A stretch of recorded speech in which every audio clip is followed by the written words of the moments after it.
क्या आपको लगता है कि आपका जीवन आपकी उंगलियों से फिसल रहा है? क्या साल गुजर रहे हैं और फिर भी वह बड़ा सपना जो आपने कभी देखा था पहले से कहीं ज्यादा दूर लगता है? मैं कुछ ऐसा कहना चाहता हूं जिससे आपको असहज महसूस हो सकता है। अगर आप अभी नियंत्रण नहीं करते हैं तो दुनिया आपको अपने तरीके से ढालेगी और आपको परिणाम पसंद नहीं आ सकता है। मैं आपको 6 सच्चाइयां दिखाना चाहता हूं जिन्हें मैंने अपने जीवन भर में Andrew Carnegie, Thomas Edison, Henry Ford और कई अन्य लोगों के साथ बात करते हुए खोजी है। ऐसे पुरुष जो आपकी तरह कभी खोए हुए महसूस करते थे जब तक वे समझ नहीं गए कि मैं क्या बताने वाला हूँ। अगर आपका जीवन एक जहाज होता तो वह बहता रहता, और यह छवि मेरी रचना नहीं है। ये वही वर्णन है जो मैं हर दिन देखता हूँ। एक तैयार दल, शांत समुद्र, तैयार इंजन और पतवार पर कोई नहीं। एक पल के लिए कल्पना कीजिए, सब कुछ तैयार है, फिर भी कोई स्पष्ट गंतव्य नहीं है। परिणाम अनुमानित है। जहाज रेत पर आ जाता है। उद्देश्य के बिना एक पुरुष का जीवन भी ऐसा ही करता है। मैंने जल्दी ही सीखा कि साहस का पहला कार्य पैसा कमाना या कोई चमत्कारिक रहस्य खोजना नहीं है। यह निर्धारित करना है क्रूर स्पष्टता के साथ कि आप कहां जाना चाहते हैं। और स्पष्टता से मेरा मतलब मैं सुधार करना चाहता हूं जैसी अस्पष्ट इच्छा से नहीं है। मेरा मतलब एक परिभाषित उद्देश्य से है जिसे लिखा गया है एक समय सीमा, कारण और भुगतान की कीमत के साथ। जब कोई व्यक्ति अपने उद्देश्य को दृढ़ विश्वास से लिखता है तो उसके भीतर कुछ बदल जाता है। मन उसके लिए काम करने लगता है, उसके खिलाफ नहीं। शायद आप सोच रहे हैं, लेकिन मैं 45 साल का हूँ, कर्ज, बच्चे, एक बंधक के साथ मैं सब कुछ नहीं छोड़ सकता और एक सपने का पीछा नहीं कर सकता। मैं आपत्ति को समझता हूँ क्योंकि मैंने इसे हजारों बार सुना है। सबसे आम भय आर्थिक है। क्या होगा अगर मैं असफल हो जाता हूँ? क्या होगा अगर मैं वह थोड़ा बहुत भी खो देता हूँ जो मेरे पास है? एक और भय सामाजिक है। क्या होगा अगर मेरा परिवार मेरे परिवर्तन की निंदा करता है? मैं उन लोगों से यह सवाल पूछता हूँ जो ये आपत्तियां उठाते हैं। सीधा सा है, क्या आप आज की सुरक्षा को पसंद करते हैं जो आपके कल को समाप्त कर सकती है, या एक जानबूझकर बनाई गई योजना से निर्मित सुरक्षा को? सच्ची सुरक्षा नियंत्रण से पैदा होती है और नियंत्रण एक स्पष्ट उद्देश्य से पैदा होता है। मैं व्यावहारिक रहूंगा। जब आपके पास वास्तविक जिम्मेदारियां हों तो आप इस उद्देश्य को कैसे परिभाषित करते हैं? यहाँ वह तरीका है जिसे मैंने दशकों से सिखाया है। सरल, मापने योग्य और 40 वर्ष से अधिक आयु के किसी भी पुरुष या महिला पर लागू होता है। अपने आप के साथ 20 मिनट के लिए बैठे, पूछें और कागज के एक टुकड़े पर उत्तर लिखें। 1. मैं 5 वर्षों में क्या प्राप्त करना या बनना चाहता हूँ? 2. स्वायत्त महसूस करने के लिए मुझे कितने पैसे की आवश्यकता है? 3. मुझे किन गुणों और कौशलों को विकसित करने की आवश्यकता है? 4. 3. सबसे बड़े भावनात्मक कारण क्या हैं जो मुझे इस लक्ष्य से जोड़ते हैं? परिवार, स्वतंत्रता, गर्व। जब भय प्रकट होगा तो ये कारण ईंधन होंगे। सब कुछ विशिष्ट रूप से लिखे, संख्याएं, समय सीमाएं, नाम। कोई बेहतर स्वास्थ्य नहीं।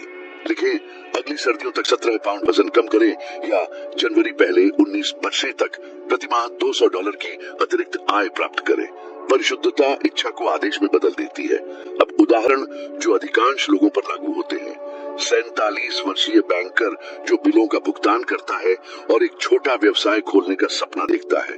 उसका परिभाषित उद्देश्य अपनी खुद की किराने की दुकान खोलना जो 24 महीनों में स्थिर लाभ उत्पन्न करे।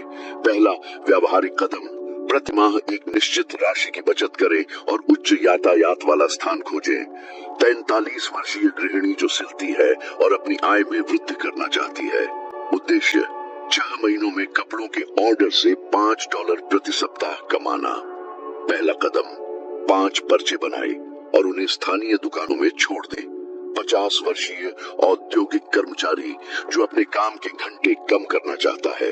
उद्देश्य अपनी पाली को 18 महीनों में 20% तक कम करने के लिए एक निष्क्रिय आय धारा, छोटी किराए की संपत्ति, साझेदारी बनाना। पहला कदम, संपत्ति सूचीबद्ध करें। साझेदारी के बारे में किसी परिचित से बात करें। क्या आप देखते हैं, प्रत्येक उद्देश्य में 3 स्तर होते हैं। परिणाम क्या, कारण क्यों और पहली क्रिया कैसे। कैसे के बिना उद्देश्य कल्पना है। संसाधनों के बारे में एक वैध प्रश्न भी है। शुरू करने के लिए मुझे पैसे की आवश्यकता है। मैं एक व्यावहारिक और ऐतिहासिक तथ्य के साथ उत्तर देता हूँ। एंड्रयू कार्नेगी गरीबी से आए थे और उन्होंने इसे एक साम्राज्य में बदल दिया क्योंकि उन्होंने एक उत्साही लक्ष्य को निरंतर कार्रवाई में बदल दिया था। उन्होंने अपना मार्ग लिखा और दुनिया से अनुमति पाने की प्रतीक्षा किए बिना उस पर काम किया। उनकी कहानी ने मुझे साबित कर दिया कि दृढ़ता के साथ संयुक्त होने पर उद्देश्य संसाधनों की कमी को दूर कर देता है। मैं आपको एक ऐसा अनुष्ठान देना चाहता हूँ जो उद्देश्य को आदत में बदल दे। अपने उद्देश्य को कागज के एक टुकड़े पर लिखें। इसके नीचे अगले 72 घंटों में उठाने वाली 3 पहली क्रियाएं सूचीबद्ध करें। इस कागज को अपने नाइट स्टैंड पर रखें और जब आप उठें और सोने से पहले इसे जोर से पढ़ें। सोचें नहीं, एक दिन मैं करूंगा, कहें मैं करूंगा आज। इसे 3 बार कहें। इस छोटे से व्यायाम को अपनी नई दिनचर्या की पहली ईंट बनाएं। पुनरावृत्ति उद्देश्य को आपके अवचेतन में उकेरती है और आपके मन को उन समाधानों पर काम करना शुरू कर देती है जिन्हें उसने पहले अनदेखा कर दिया था। अब मेरे अपने एक सच्चे और निर्णायक मामले की बात करें। जब मैं उस व्यक्ति से मिला जिसे कई लोग एंड्रयू कार्नेगी के रूप में जानते हैं, तो उस मुलाकात से एक कार्य निकला और सबसे ऊपर जीवन की परिभाषा। ये कोई खाली वादा नहीं था, ये वह चिंगारी थी जिसने एक उद्देश्य को प्रज्वलित किया। उन पुरुषों का अध्ययन करना जिन्होंने विजय प्राप्त की थी और उनकी आदतों को सीखना, जब तक कि मैं इसे उन सिद्धांतों में अनुवाद नहीं कर सकता जिन्हें कोई भी व्यक्ति लागू कर सकता है। उस क्षण से मेरा जीवन घटनाओं के प्रति एकमात्र प्रतिक्रिया होना बंद हो गया। इसने उनका नेतृत्व करना शुरू कर दिया। उस उद्देश्य ने तुरंत मेरे बिलों का भुगतान नहीं किया, लेकिन इसने बाद में मेरे द्वारा किए गए हर चुनाव को बदल दिया और उन छोटे विकल्पों को जोड़ा गया, जब तक कि वर्षों बाद उन्होंने एक ऐसा परिणाम उत्पन्न नहीं किया जिससे मेरी कहानी बदल गई। यही सच्चाई है जो मैं प्रस्तुत करता हूँ।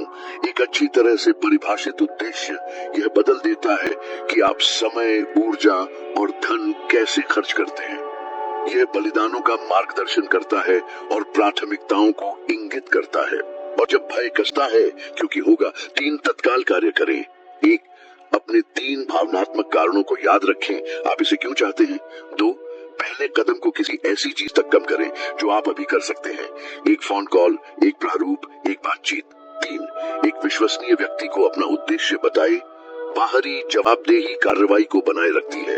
ये छोटे आंदोलन बड़े अघोषित योजनाओं से अधिक शक्तिशाली है। एक अंतिम चेतावनी, एक उद्देश्य को एक सनक के साथ भ्रमित न करें। उद्देश्य के लिए समय सीमा, प्रमाण और आपके जीवन के साथ संरेखण की आवश्यकता होती है। यदि आपके बच्चे हैं तो उन्हें योजना में शामिल करें। यदि आपके पास कर्ज है तो भुगतान को लक्ष्य का हिस्सा बनाएं। उद्देश्य पलायन नहीं है, यह वास्तुकला है और वास्तुकला के लिए माप की आवश्यकता होती है। अभी कुछ करें। जो आप कर रहे हैं उसे 20 सेकंड के लिए रोक दें। एक पंक्ति में अपने सबसे जरूरी उद्देश्य को लिखें।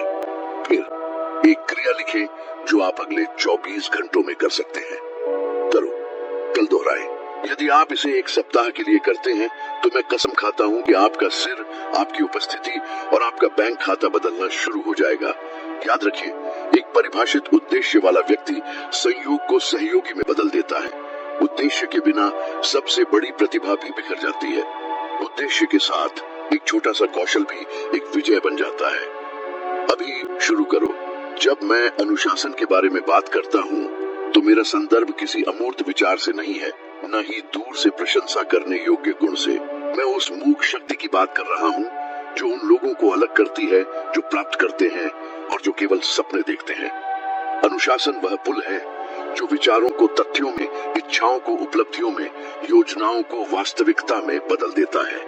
इसके बिना कोई भी उद्देश्य, चाहे कितना भी बड़ा हो, पैदा होने से पहले ही मर जाता है। मैंने यह सिद्धांत से नहीं बल्कि दर्द और अनुभव से सीखा। पहले वर्षों के दौरान मैं वह पुस्तक लिख रहा था जो मेरे जीवन को बदल देगी। मुझे भूख, कर्ज और पारिवारिक जिम्मेदारियों का बोझ झेलना पड़ा। ऐसी रातें थीं जब मेज पर पर्याप्त भोजन भी नहीं था और हार मानने का प्रलोभन मेरे सपनों से ज्यादा जोर से चिल्लाता हुआ प्रतीत होता था। लेकिन झुकने के बजाय मैंने एक नियम स्थापित किया। 1 पृष्ठ प्रतिदिन, चाहे कुछ भी हो। इससे कोई फर्क नहीं पड़ता कि मैं थका हुआ था, बीमार, निराश या डरा हुआ था। 1 पन्ना। उस प्रतीत होने वाले छोटे अनुशासन ने ईंट दर ईंट वह काम बनाया जो उन दरवाजों को खोलेगा जो कभी हमेशा के लिए बंद लगते थे। यही बात कम लोग समझते हैं। अनुशासन भव्य इशारों के बारे में नहीं है, यह छोटी प्रतिबद्धताओं के बारे में है जो तब तक दोहराई जाती है जब तक कि वे गैर परक्राम्य नहीं हो जाती। विली रेनशॉ के उदाहरण पर विचार करें। दिग्गज ब्रिटिश टेनिस खिलाड़ी जिन्होंने 19वीं सदी के अंत में विंबलडन पर राज किया था, उन्होंने अपने खिताब संयोग या भाग्य से प्राप्त नहीं किए। जबकि अन्य आराम कर रहे थे, उन्होंने प्रशिक्षण लिया। जबकि अन्य मौसम या परिस्थितियों के बारे में शिकायत करते थे, उन्होंने एक ही आंदोलन को सैकड़ों बार दोहराया। उन्होंने अभ्यास करने के लिए प्रेरणा की प्रतीक्षा नहीं की। उन्होंने उन दिनों में भी अभ्यास किया जब उनके शरीर ने आराम मांगा। अनुशासन ने उन्हें एक साधारण खिलाड़ी से खेल की एक किंवदंती में बदल दिया। और यही वह बात है जो अधिकांश लोग नहीं सुनना चाहते हैं। जीत कभी कभार काम करने वाले व्यक्ति पर मुस्कुराती नहीं है, यह हर दिन काम करने वाले के सामने झुकता है, तब भी जब कोई तालियां नहीं बजती, तब भी जब कोई देख नहीं रहा होता है। 40 के बाद कई लोग मुझसे कहते हैं कि उनके पास अब वही ऊर्जा नहीं है, कि जीवन बहुत जटिल हो गया है, कि युवावस्था बीत गई है। लेकिन अनुशासन शारीरिक ऊर्जा या उम्र के बारे में नहीं है, यह अपने शब्द के साथ ईमानदारी के बारे में है। यह अपने आप से मैं करूंगा कहकर हमसे पूरा करने के बारे में है, भले ही कोई न जाने, भले ही कोई जश्न न मनाए। यह ईमानदारी चरित्र को आकार देती है और चरित्र भाग्य को आकार देता है। हर बार जब आप अपने आप से किया गया वादा तोड़ते हैं तो आप अपने आंतरिक आत्मविश्वास को कमजोर करते हैं। हर बार जब आप इसे रखते हैं तो आप अपनी पहचान को मजबूत करते हैं और ठोस परिणामों की नींव बनाते हैं। अनुशासन स्पष्टता भी लाता है। एक अनुशासनहीन व्यक्ति अराजकता के बीच रहता है। वह दौड़ते हुए दिन शुरू करता है, थका हुआ समाप्त होता है और फिर भी महसूस करता है कि वास्तव में कुछ भी प्रगति नहीं हुई है। लेकिन अनुशासित व्यक्ति व्यवस्था बनाता है। वह समय सारिणी, प्राथमिकताएं, सीमाएं निर्धारित करता है। वह समझता है कि वह जीवन की सभी घटनाओं को नियंत्रित नहीं कर सकता, लेकिन वह अपने दैनिक कार्यों को नियंत्रित कर सकता है। और जो नियंत्रित किया जा सकता है, उसे नियंत्रित करने का यह सरल निर्णय सब कुछ बदल देता है। जब मैंने सफलता के दर्शन के बारे में लिखा तो मुझे एहसास हुआ कि हेनरी फोर्ड से लेकर थॉमस एडिसन तक मेरे द्वारा साक्षात्कार किए गए सबसे सफल पुरुषों की लगभग पवित्र दिनचर्या थी। वे उनके गुलाम नहीं थे, वे अपने दिनों के वास्तुकार थे। उन्होंने सोचने, काम करने, आराम करने के लिए समय सारिणी बनाई। इस संरचना ने उन्हें मुक्त कर दिया, उन्हें समय पर महारत प्रदान की, जबकि अन्य इसके गुलाम बने रहे। मैंने इसे प्रत्यक्ष रूप से देखा। एक समय था जब मैंने बिना किसी समय सारिणी के काम करने का प्रयास किया था, केवल उत्साह से प्रेरित होकर। परिणाम? अधूरे विचार, अधूरे प्रोजेक्ट और लगातार थकावट। जब तक मैंने अनुसंधान, लेखन और चिंतन के लिए निश्चित समय निर्धारित नहीं किया, तब तक मेरी उत्पादकता आसमान छू गई। बहाने गायब हो गए। अगर लिखने का समय था तो मैंने लिखा, अगर पढ़ाई का समय था तो मैंने पढ़ाई की। हफ्तों और महीनों तक दोहराई गई इस लय ने ऐसे परिणाम दिए जो वर्षों के अव्यवस्थित प्रयास कभी नहीं दे पाए होते।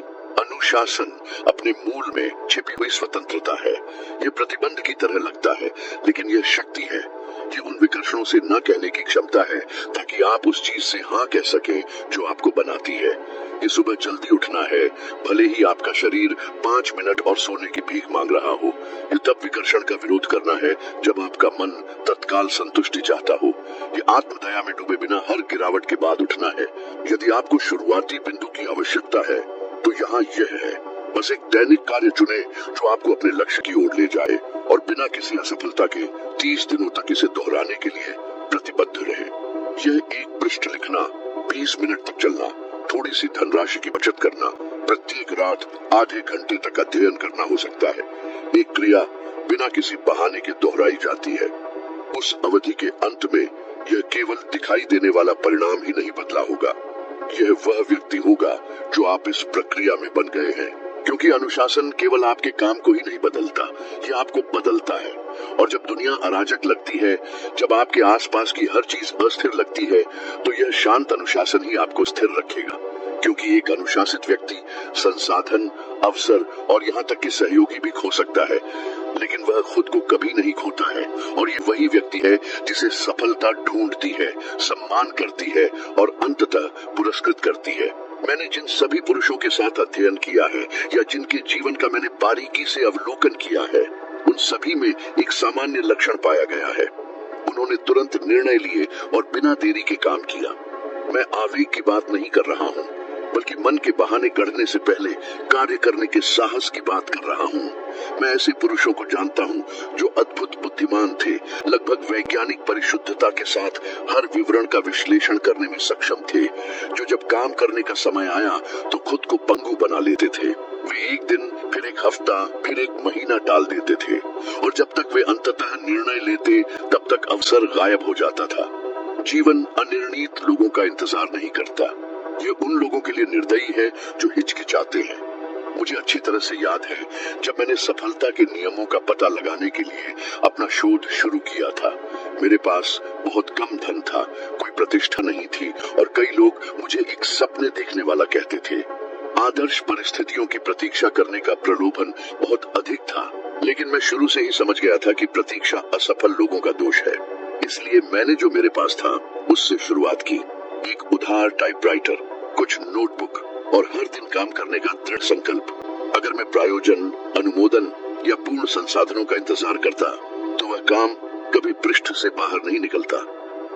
निर्णायक कार्रवाई ने मुझे गति में सेट कर दिया और उस गति ने संपर्क, विचार और अवसर लाए जो मुझे कभी नहीं मिल पाते अगर मैं स्थिर रहता। दुनिया उस व्यक्ति का सम्मान करती है जो काम करता है। वह गलती कर सकता है, वह लड़खड़ा सकता है, लेकिन प्रत्येक कदम एक ऐसा सबक लाता है जो उसे सफलता के करीब ले जाता है। राइट ब्रदर्स पर विचार करें। उन्होंने निश्चितता का इंतजार नहीं किया। वे जानते थे कि विफलता की संभावना है, लेकिन वे समझते थे कि एक असफल प्रयास भी डेटा, अनुभव और समायोजन प्रदान करता है। दूसरी ओर अनिर्णीत न तो विफल होता है और न ही सफल होता है। वह बस जीवन को गुजरते हुए देखता है। 40 साल की उम्र के बाद यह समस्या और भी खतरनाक हो जाती है।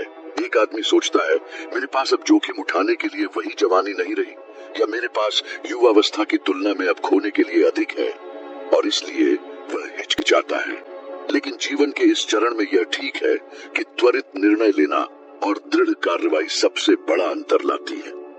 हर गुजरे दिन के साथ अवसर की खिड़की संकरी होती जाती है। कितने व्यवसाय, कितने रिश्ते, कितने आशाजनक प्रोजेक्ट क्षमता की कमी के लिए नहीं, बल्कि अत्यधिक प्रतीक्षा के कारण मरते हैं। निर्णायक कार्रवाई का मन पर शक्तिशाली प्रभाव पड़ता है। पहला कदम, चाहे कितना ही छोटा क्यों न हो, जड़ता को नष्ट कर देता है। यह मस्तिष्क को एक संदेश भेजता है, हम गति में हैं, और यह गति ऊर्जा उत्पन्न करती है, नई संभावनाएं पैदा करती है और परिस्थितियों को आकर्षित करती है। आज की गई एक साधारण फोन कॉल एक ऐसा दरवाजा खोल सकती है जिसे महीनों की हिचकिचाहट कभी नहीं खोल पाती। अभी शुरू किया गया एक मसौदा एक पुस्तक में बदल सकता है। भेजा गया एक पत्र किसी करियर के पाठ्यक्रम को बदल सकता है। मैंने यह अनगिनत बार होते देखा है। वर्षों पहले मैंने जिस व्यवसायी का साक्षात्कार लिया था, उसने मुझे बताया कि उसके जीवन का सबसे आकर्षक निर्णय एक अचानक हुई बातचीत से शुरू हुआ था, सिर्फ इसलिए क्योंकि उसने देरी करने के बजाय कार्य करना चुना था। और मैंने इसके विपरीत भी देखा है। संसाधन और प्रतिभा वाले आशाजनक पुरुष सब कुछ खो देते हैं क्योंकि वे किसी अवसर को जब्त करने में बहुत लंबा इंतजार करते हैं। यदि आपको डर लगता है तो ये समझे, डर समय के साथ गायब नहीं होता है, ये बढ़ता है। जितना अधिक आप टालते हैं उतना ही आप संदेह को बढ़ाते हैं। डर का एकमात्र इलाज कार्रवाई है, छोटा, अपूर्ण लेकिन तत्काल। पहली पंक्ति लिखें, उस व्यक्ति को कॉल करें, उस जगह पर जाइए जहां आप अपना व्यवसाय शुरू करना चाहते हैं। मीटिंग शेड्यूल करें। महत्वपूर्ण बात यह नहीं है कि इशारे की भव्यता क्या है, बल्कि यह गति है जिसके साथ आप पक्षाघात को तोड़ते हैं। मैंने एक सरल तकनीक सीखी है और जो किसी भी पुरुष या महिला के लिए काम करती है। जब कोई विचार उत्पन्न होता है तो इसे वास्तविकता के करीब लाने के लिए 24 घंटों के भीतर कम से कम एक कदम उठाइए, चाहे कितना भी छोटा क्यों न हो। एक स्केच, एक नोट, एक कॉल, यह प्रारंभिक कार्य मानसिक प्रतिबद्धता बनाता है और परियोजना को छोड़ना कठिन बना देता है। इतिहास दर्शाता है कि जिन पुरुषों ने दुनिया को आकार दिया, आविष्कारकों से लेकर नेताओं तक, उनमें यह आदत थी। उन्होंने जल्दी फैसला किया, गति में अपना पाठ्यक्रम समायोजित किया और केवल तभी धीरे धीरे बदलाव किया जब वास्तविक तथ्यों ने सुधारों की मांग की। दूसरी ओर अनिर्णित कार्य करने से पहले सभी चरों की भविष्यवाणी करने का प्रयास करता है और अंत में कुछ नहीं करता है। इसलिए मैं आपको चुनौती देता हूँ, कुछ ऐसा चुने जिसे आप महीनों से टाल रहे हैं और दिन समाप्त होने से पहले पहला कदम उठाइए। अगले महीने, अगले साल सही समय की प्रतीक्षा न करें।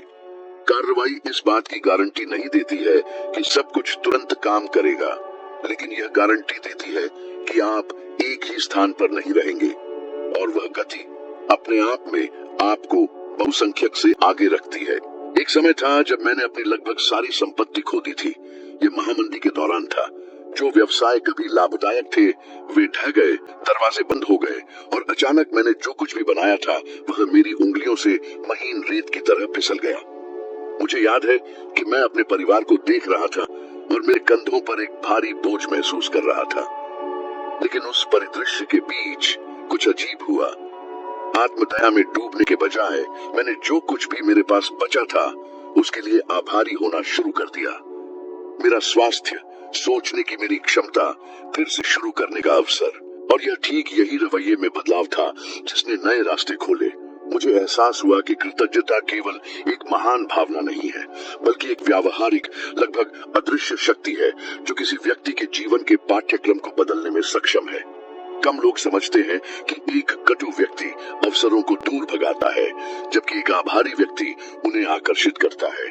जो लगातार शिकायत करता है वह छोटी समस्याओं को बड़ी दीवारों में बदल देता है। जो कृतज्ञता में रहता है वह बाधाओं को कदमों के पत्थरों में बदल देता है। और यह केवल दर्शन नहीं है। मैंने बार बार देखा है कि लोग कुछ भी नहीं से शुरुआत करते हैं, लेकिन प्रशंसा के रवैये को विकसित करके उन्हें सहयोगी, विचार और समाधान मिले जहां दूसरों ने केवल बाधाएं देखी। आभारी मन अलग तरह से काम करता है। जो गायब है उस पर ध्यान केंद्रित करने के बजाय यह उन आंखों को प्रशिक्षित करता है जो देख सकती हैं कि पहले से मौजूद चीजों से क्या किया जा सकता है। मुझे अपने एक दोस्त की याद आती है, एक साधारण दुकानदार जिसकी दुकान आग में जल गई थी, क्योंकि दूसरों ने कहा कि उसका जीवन समाप्त हो गया है। वह अपने जीवन से बचने और अभी भी अपने बातचीत कौशल के लिए आभारी था। कुछ महीनों बाद उसने एक और भी समृद्ध व्यवसाय का पुनर्निर्माण किया, ठीक इसीलिए क्योंकि उसने अराजकता के बीच अवसरों को समझने के लिए आवश्यक मानसिक स्पष्टता को बनाए रखा। कृतज्ञता निराशा का मारक थी। मैं यहाँ व्यावहारिक होना चाहता हूँ क्योंकि मुझे पता है कि ज्यादातर लोग सोचते हैं, अगर मेरा जीवन उल्टा है तो मैं आभारी कैसे हो सकता हूँ? अगर मैं कर्ज में हूँ, अगर मेरा स्वास्थ्य सही नहीं है, अगर दुनिया बिखरती हुई लग रही है। उत्तर ये है कि कृतज्ञता वास्तविकता से इनकार नहीं करती है, लेकिन जिस तरह से आप इसकी व्याख्या करते हैं उसे बदल देती है। जब मैंने अपने सबसे काले दिनों में भी रोजाना 3 चीजें लिखना शुरू की जिनके लिए मैं आभारी था, तो मैंने देखा कि मेरा मन अलग तरह से काम करने लगा। शिकायत करने में ऊर्जा खर्च करने के बजाय मैंने इसका इस्तेमाल समाधान खोजने में किया। जो गायब था उस पर घंटों पछतावा करने के बजाय मैंने जो अभी भी मेरी पहुंच के भीतर था उसकी सराहना करने में समय लगाया। और यह इस हल्की स्पष्ट ऊर्जा से था कि मैं किताबें लिखने, अपने करियर का पुनर्निर्माण करने और हजारों लोगों की मदद करने में कामयाब रहा। एक विवरण है जिसे लगभग कोई भी नहीं देखता है। कृतज्ञता मन को कटुता से बचाती है और कटुता अनुशासन, कार्रवाई और ध्यान का घातक दुश्मन है। एक क्रोधी व्यक्ति समय और स्वास्थ्य को मनमुटाव को बढ़ावा देने में बर्बाद करता है। एक आभारी व्यक्ति अपने दिल को साफ रखता है और एक साफ दिल मजबूत और अधिक उत्पादक विचार पैदा करता है। यदि आप इसे ठोस रूप से लागू करना चाहते हैं तो वही करें जो मैंने किया। हर सुबह काम शुरू करने से पहले भी 3 साधारण चीजें लिखें जिनके लिए आप आभारी हैं। वे छोटे हो सकते हैं, मेज पर रोटी, उठने की ताकत, फिर से प्रयास करने का अवसर। रात को भी यही व्यायाम करें। यह आदत यह बदल देती है कि आप समस्याओं को कैसे देखते हैं, क्योंकि यह आपके मन को रुकने के बहाने खोजने के बजाय कार्य करने के कारणों की तलाश करने के लिए प्रशिक्षित करती है। और जब सब कुछ खो गया प्रतीत होता है और जीवन में हमेशा ऐसे क्षण होंगे, कृतज्ञता ही है जो आपको खड़ा रखती है। मैंने इसे प्रत्यक्ष रूप से खोजा। यह दर्द को समाप्त नहीं करता है, लेकिन इसे अर्थ देता है। यह चुनौतियों को दूर नहीं करता है, लेकिन उनका सामना करने की ताकत प्रदान करता है। और सबसे बढ़कर यह नए अवसरों का द्वार खोलता है, क्योंकि एक आभारी मन उन संभावनाओं के प्रति सतर्क रहता है जिन्हें एक कटु मन कभी नहीं देखता है। इसलिए मैं आपको विश्वास दिला सकता हूँ, यह धन नहीं है जो कृतज्ञता लाता है, ये कृतज्ञता है जो धन को आकर्षित करती है, संसाधनों, रिश्तों और विचारों में। एक आदमी के पास थोड़ा हो सकता है और मानसिक रूप से समृद्ध हो सकता है, जबकि दूसरे के पास बहुत कुछ हो सकता है और आध्यात्मिक रूप से दिवालिया हो सकता है। अंतर इस बात में है कि वे कहाँ ध्यान केंद्रित करते हैं। कृतज्ञ देखते हैं कि क्या गुम है, आभारी जो उनके पास है उसके साथ क्या किया जा सकता है, और यह सरल बदलाव सब कुछ बदल देता है। एक समय था जब मुझे विश्वास था कि जीवन सबसे चतुर या सबसे भाग्यशाली को पुरस्कृत करता है, लेकिन सैकड़ों पुरुषों और महिलाओं का साक्षात्कार करने के बाद जो शीर्ष पर पहुंचे, मैंने पाया कि उन सभी में बिना किसी अपवाद के एक सामान्य लक्षण था, सब कुछ ढह जाने पर वापस उठने की क्षमता। ये विफलताओं की अनुपस्थिति नहीं है जो एक विजेता को आकार देती है, ये है कि वे उन पर कैसे प्रतिक्रिया करते हैं। फ्रैंकलिन डी रूजवेल्ट पर विचार करें। राष्ट्रपति बनने से पहले पोलियो के कारण उनके पैरों में लगभग सभी गति खो गई थी। वह कटुता में पीछे हट सकता था, सार्वजनिक जीवन छोड़ सकता था, निष्क्रियता के लिए रोग का बहाना बना सकता था, लेकिन उसने ऐसा नहीं किया। उसने अपने मन को दृढ़ रहने के लिए प्रशिक्षित किया और बैसाखियों के सहारे खड़े होकर शासन करना सीखा, जबकि महामंदी में खून बह रहे देश का नेतृत्व कर रहा था। यह आदमी साबित करता है कि शरीर विफल हो सकता है, व्यवसाय विफल हो सकते हैं, लेकिन दृढ़ता की इच्छा शक्ति एक महान भाग्य की लौ को तेज जलाती रह सकती है। और हम में से कितने पहले हार के संकेत पर हार मान लेते हैं। वित्तीय नुकसान, विश्वासघात, आलोचना। मैंने कितने पुरुषों को जाना है जिन्होंने एक झटके के बाद अपने सभी सपनों को अपनी विफलता के साथ दफना दिया। कुछ मेरे पास यह कहते हुए आए, पुनः आरंभ करने में बहुत देर हो चुकी है। लेकिन बहुत देर क्या है? ये समय नहीं है जो एक आदमी को परास्त करता है, ये फिर से कोशिश करने का साहस की कमी है।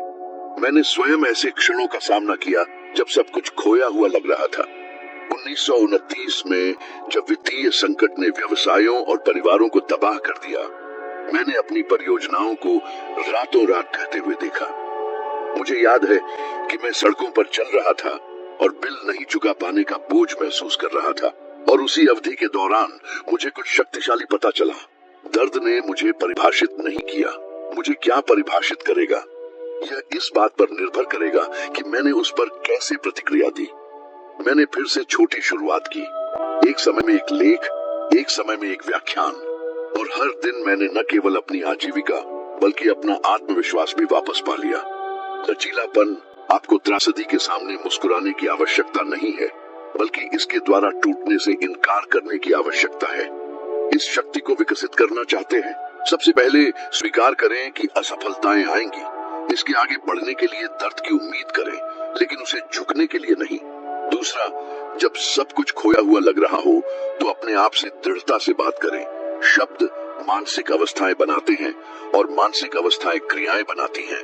तीसरा, प्रत्येक हार पर तेजी से प्रतिक्रिया करें। अगर आप आज गिरे तो कल उठे, अगले महीने नहीं। मैं उन उद्यमियों से मिला हूं जिन्होंने भाग्य खोने के बाद एक से अधिक बार शुरू से ही शुरू किया, जब तक कि उन्होंने साम्राज्यों का पुनर्निर्माण नहीं किया। और मैं उन अन्य लोगों से मिला हूं जो पहली दिवालियापन का सामना करते हुए, अपने जीवन का बाकी समय विलाप करते हुए, सरकार, अपने परिवार, भाग्य को दोष देते हुए बिताते हैं, और उन लोगों की कटुता के साथ मर जाते हैं जिन्हें फिर से कोशिश करना नहीं पता था। सच्चाई ये है कि विफलता स्थायी नहीं है, लेकिन हार मानना है। एक लचीला व्यक्ति समझता है कि प्रत्येक गिरावट में एक छिपा हुआ संदेश होता है, एक सबक जो केवल उन लोगों द्वारा सीखा जा सकता है जो दर्द से नहीं कतराते। वह जानता है कि उसका उद्देश्य उसके घाव से बड़ा होना चाहिए, दूसरों की राय से बड़ा होना चाहिए, किसी भी अस्थायी हार से बड़ा होना चाहिए। इसलिए जब जीवन आपको परखता है, और यह होगा, याद रखें, यह तूफान नहीं है जो आपके भविष्य का फैसला करता है, यह है कि आप कैसे पालन करते हैं। लगभग हर कोई एक गलती करता है, कार्य करने की प्रतीक्षा करना। सही क्षण, सही संकेत, भय की पूर्ण अनुपस्थिति की प्रतीक्षा करते हैं, जैसे कि जीवन कभी गारंटी देता है। लेकिन सच्चाई ये है कि जब वे प्रतीक्षा करते हैं तो वर्ष बीत जाते हैं, अवसर वाष्पित हो जाते हैं और सपने भूत बन जाते हैं जो देर रातों में सताते हैं। हिचकिचाहट से ज्यादा महंगा कुछ नहीं है। यह समय चुराता है, विचारों को मारता है और सक्षम पुरुषों को अपने स्वयं के जीवन के दर्शकों में बदल देता है। जब मैं एंड्रयू कार्नेगी के साथ था तो उसने मुझे कुछ ऐसा बताया जो मैं कभी नहीं भूला। जो लोग दुनिया को बदलते हैं वे नहीं हैं जो बहुत अधिक सोचते हैं, वे हैं जो अपने साहस के फीके पड़ने से पहले फैसला करते हैं और कार्य करते हैं। और वह सही था। अधिक सोचना लकवाग्रस्त करने वाला है। दूसरी ओर अपूर्ण क्रिया पहाड़ों को हिला देती है। मैंने यह प्रत्यक्ष रूप से सीखा जब मैंने उस काम के लिए सामग्री इकट्ठा करना शुरू किया जो बाद में विजय का नियम बन गया। तो मेरे पास सभी संपर्क नहीं थे, मेरे पास संसाधन नहीं थे और मुझे मुश्किल से पता था कि मैं उस सामग्री को कैसे प्रकाशित करने जा रहा हूँ। अगर मैं आदर्श स्थिति की प्रतीक्षा करता तो पुस्तक कभी अस्तित्व में नहीं आती। लेकिन मैंने जो था उसके साथ शुरुआत की, छोटे साक्षात्कार, नोट्स, उद्यमियों के साथ बातचीत। प्रत्येक कदम ने अगले को प्रकट किया। यह प्रतीक्षा नहीं, कार्रवाई थी जिसने रास्ते खोले। मन एक आदमी को स्थिर रखने के लिए जाल बनाता है। ये फुसफुसाता है, आप अभी तैयार नहीं हैं, आपके पास अनुभव की कमी है, आपके पास पैसे की कमी है, आपके पास समय की कमी है। लेकिन जो वास्तव में गुम है वह है निर्णय। पहले कदम से पहले डर गायब नहीं होता है, ये गायब हो जाता है क्योंकि आपने पहला कदम उठाया था। मैंने कितनी बार साधारण लोगों को अपनी कहानी को बदलते हुए देखा है क्योंकि उन्होंने तब काम करने की हिम्मत की जब सब कुछ अनिश्चित लग रहा था। एक दिवालिया व्यापारी जिसने अपने आखिरी पैसे से एक छोटा व्यवसाय खोला, एक युवा आविष्कारक जिसने अपने विचार का परीक्षण किया भले ही उसके पड़ोसियों ने उसका उपहास किया हो, एक महिला जिसकी कोई औपचारिक शिक्षा नहीं थी, उसने अपने कमरे में बच्चों को पढ़ाना शुरू किया और वर्षों बाद एक स्कूल की स्थापना की। उनमें से किसी ने अनुमति की प्रतीक्षा नहीं की, उन्होंने शुरुआत की और इसने सभी अंतर बना दिया। एक नियम है जिसे मैंने सफल पुरुषों को देखकर सीखा है, त्वरित निर्णय गति उत्पन्न करता है, गति आत्मविश्वास पैदा करती है, आत्मविश्वास नए कार्यों को बढ़ावा देता है और अचानक जो असंभव लग रहा था वह सभी की आंखों के सामने आकार लेना शुरू कर देता है। दूसरी ओर जड़ता उल्टे क्रम में काम करती है। प्रत्येक दिन बेकार बिताया गया अगला कदम और अधिक कठिन बनाता है, जैसे जंग लगे गियर जो तब तक जब्त होते रहते हैं जब तक वे नहीं घूमते। यदि आप 40 वर्ष से अधिक के हैं तो आप जानते हैं कि समय नहीं रुकता है। प्रत्येक वर्ष कुछ नया शुरू करने का अवसर कम होता प्रतीत होता है, लेकिन यह केवल हिचकिचाहट की आदत से बनाया गया एक भ्रम है। उम्र उन लोगों के लिए बाधा नहीं है जो कार्य करते हैं, लेकिन यह उन लोगों के लिए एक सजा है जो प्रतीक्षा करते हैं। मैं उन पुरुषों से मिला हूँ जिन्होंने 50-60 वर्ष की आयु में शुरू से ही शुरुआत की और कुछ महत्वपूर्ण बनाया, ठीक इसीलिए क्योंकि उन्होंने जो किया जा सकता था उसके बारे में सोचने में कोई समय बर्बाद नहीं किया। इसलिए अपने आप से एक समझौता करें। जब भी आपके पास कोई विचार हो, चाहे कितना भी छोटा क्यों न हो, 24 घंटों के भीतर एक कदम उठाएं। ये एक फोन कॉल, एक नोट, कुछ शोध, एक बातचीत हो सकती है। छोटी कार्रवाई बड़े भय को नष्ट कर देती है और जितनी बार आप इस प्रक्रिया को दोहराते हैं यह उतना ही स्वाभाविक होता जाता है। एक समय आता है जब अवसरों के लिए कार्य करना आपकी स्वचालित प्रतिक्रिया बन जाती है। मैं किसी को भी यह परीक्षण करने की चुनौती दूंगा। 7 दिनों के लिए हर बार जब आपको किसी महत्वपूर्ण कार्य को स्थगित करने का मन करे तो तुरंत खुद से पूछें, अभी मैं सबसे छोटा कदम क्या उठा सकता हूँ, और बिना 2 बार सोचे इसे करें। एक हफ्ते के अंत में आप पिछले महीनों की तुलना में अधिक प्रगति कर चुके होंगे, क्योंकि जीवन उन लोगों को पुरस्कृत नहीं करता जो इंतजार करते हैं। ये अपने सबसे बड़े पुरस्कार उन लोगों के लिए सुरक्षित रखता है जिनके पास शुरू करने का साहस है। अगर यहाँ कही गई हर बात से एक सच्चाई चलती है तो वह यह है, जब तक आप स्पष्टता, अनुशासन और साहस के साथ कार्य करने का निर्णय नहीं लेते तब तक कुछ भी नहीं बदलता है। दुनिया उन लोगों के लिए रास्ता बनाती है जिनका एक परिभाषित उद्देश्य होता है और जो डर, गिरने और अनिश्चितताओं के सामने भी दृढ़ता से आगे बढ़ते हैं, और यही आप सीखते रहेंगे। अगला वीडियो पहले ही स्क्रीन पर दिखाई दे रहा है, जहां हम आपके ज्ञान के विकास में एक और कदम साथ चढ़ेंगे ताकि आप अब से कम 1% बेहतर बन सके। मैं आपके यहाँ होने की सराहना करता हूँ और मैं आपके सर्वश्रेष्ठ संस्करण की ओर इस यात्रा को जारी रखने के लिए वहाँ मिलूंगा।